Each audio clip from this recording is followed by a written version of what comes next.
Ya habari za muda huu ndugu zangu wapendwa, wapenzi wangu watazamaji wa series ya Pesa.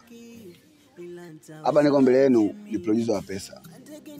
Kwanza naomba radhi kwa kuwacheleweshia kazi kwa sababu yalitokea matatizo ambayo yalikuwa nje ya uwezo wangu. Ogopa sana kitu kikiwa nje ya uwezo wako.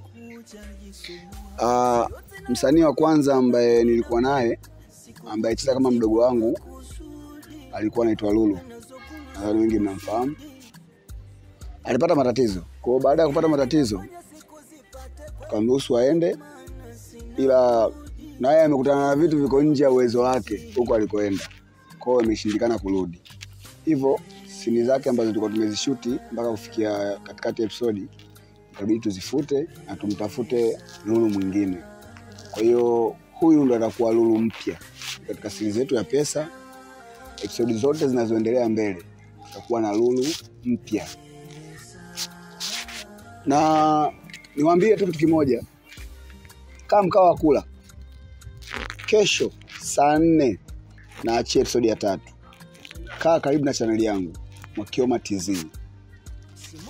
Na kuahidi, nasisitiza sana, na kuahidi hutopoteza bando lako bure, hutojutia na wala hutocheleweshewa tena kazi, kwa sababu Lulu tunaye na tunatamba naye.